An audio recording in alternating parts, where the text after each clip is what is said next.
Hello guys, সবাই কেমন আছেন? আশা করি আপনারা সবাই ভালো আছেন। তো আমিও ভালো আছি।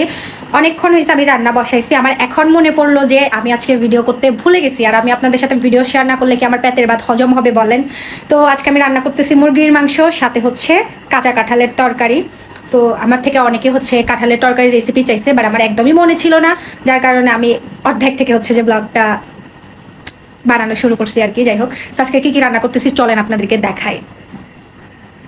এই যে দেখেন আমার কাঁঠালের তরকারিটা আমি অনেকক্ষণ হয়েছে বসাই দিছি। যাই হোক, এটা হচ্ছে আমার কাঁঠালের তরকারি, এখনো হয় নাই, মাত্র সিদ্ধ হচ্ছে।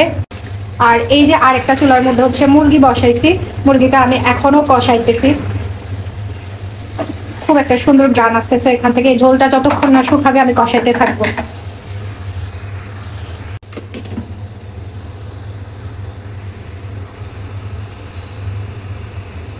যেহেতু পেটে অনেক ক্ষুধা, তার কারণে হচ্ছে আমি দুইটা চুলায় দুইটা তরকারি বসাই দিছি।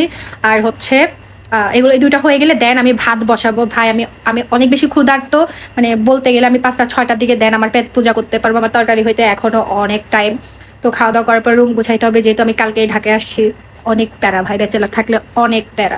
মানে বাবা মার সাথে থাকলে তো 3 বেলা মানে জাস্ট ঘুম থেকে উঠে উঠে খাইলে হয়, বাট ঢাকায় আসলে আমার একদমই ঠিক মতো খাওয়া হয় না, কারণ আমি একটু বিজি থাকি। তারপর হচ্ছে সবকিছু মিলাই হজবরল হয়ে যায় আর কি। তো খাওয়ার টাইম পাই না আজকে সারাদিন।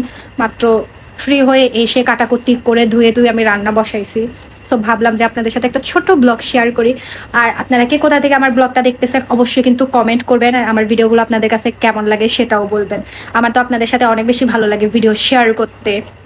সো এই যে আমার কাঁঠালের তরকারিটা অলমোস্ট হয়ে গেছে। তো আমি একটা রসুন হচ্ছে ছেঁচে দিয়ে দিলাম এখানে।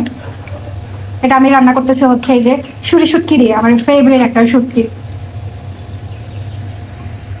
আর এদিকেও আমার মুরগির মাংসটা অলমোস্ট হচ্ছে ঝোল শুকাই গেছে, এই যে দেখতে পাচ্ছেন।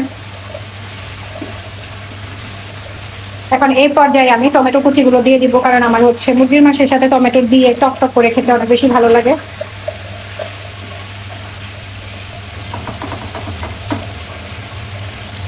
এই পর্যায়ে আমি আরেকটু ঢেকে দিব, আর আঁচটা হচ্ছে কমাই দিব। এই যে গাইস আমার কাঁঠালের তরকারির ফাইনাল লুক, খেতে এত বেশি মজা হয়েছে। ফাইনালি ভাত বসানো শেষ, অ্যান্ড মুরগির তরকারিতেও ঝোল দিয়ে দিছি, বাট ভিডিও করতে ভুলে গেছি। ভাইরে ভাই, এত ভোলা মন হইলে আমার জীবন চলবে কিভাবে? সো এই যে আমার তরকারি অলমোস্ট হয়ে গেছে, অ্যান্ড ভাতগুলো সেম। এখন খেতে বসবো। সো ফাইনালি আমি খেতে বসে গেছি। এই যে আমার কাঁঠালের তরকারি নাপ্পি দিয়ে রান্না করা, সাথে এই যে মুরগির মাংস। আমার মুরগির মাংস খেতে অনেক ভালো লাগে, বিশেষ করে হচ্ছে মুরগির পাগুলা অ্যান্ড হচ্ছে মুরগির ঘিলা। সো সবাই ভালো থাকবেন, tata, thanks for watching my video.